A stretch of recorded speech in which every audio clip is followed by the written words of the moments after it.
Well, hello everybody! Welcome to my channel. Tara, luto tayo. La la la la la la la la la la la la la la la. Chopping veggies on the board, tears do fall, it's onions. So today we're gonna cook ube custard ice cream cake. Ang aking inspiration when I made this is the Brazo de Mercedes cake. Ito kasi, mahilig akong kunting-ting or magluto sa kusina nung pandemic kasi wala akong masyadong ginagawa. So, dahil sa masarap siya, isa ito sa mga products na binenta ko nung time ng pandemic. So, I hope you will try it. Tara, luto tayo. I-mix lang natin yung graham. Isang container ng graham. Crushed biscuit. Tapos, lagyan natin ng kalahati ng bar ng butter. Ang experience ko kasi, pag mas maraming butter, mas masarap. So, kung kaya ng budget, huwag mong tipirin. Ito yung mga ingredients na hindi tinitipid. So, mimix lang natin siya.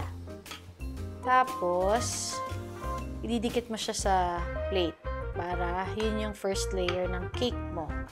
This is a no-bake cake. So, madali lang siyang gawin kasi kahit wala kang oven. Yung graham with the butter para yun yung first layer ng cake or the crust. Kailangan natin siyang i-freezer para paglabas niya sa freezer, frozen siya, nakadikit na yung crust dun sa lalagyan mo or dun sa pan.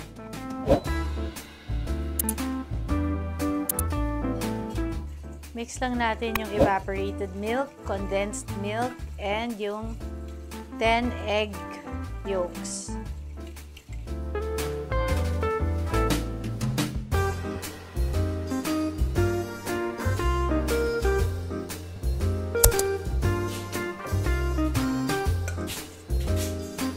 Itong custard na to, it's like leche flan. Ang difference lang is meron akong nilagay na butter, but everything else, it's almost exactly the same as how you make leche flan. Pero ang difference ng leche flan, di ba, sini-steam lang siya.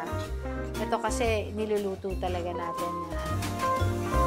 Tapos lagyan natin ng vanilla.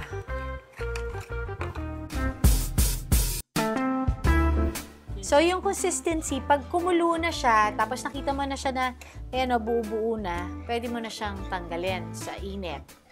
So, gagawa na tayo ng ube ball, which is yung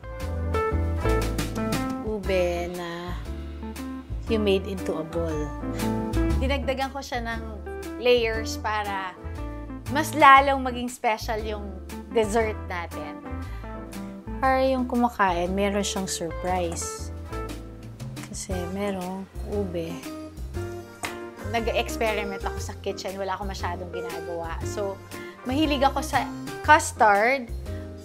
Mahilig ako sa gatas. Mahilig naman yung mga anak ko sa ice cream. So, pinagsama-sama ko lahat yung favorites natin. Yung vanilla ice cream natin, lalagyan natin ng ube flavoring para mag-color ube siya. And then, lalagay natin yung ice cream sa taas ng cake.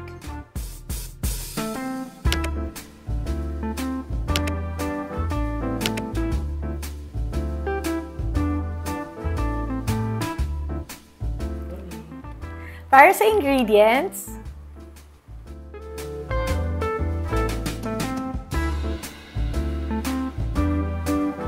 tara, tikman natin.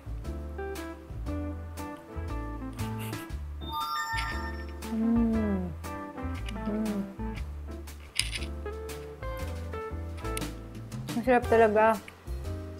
Masarap yung ube na pinagsama-sama yung egg yolk, at saka yung gatas, at saka yung condensed milk. Sarap. Try nyo. Thanks for watching!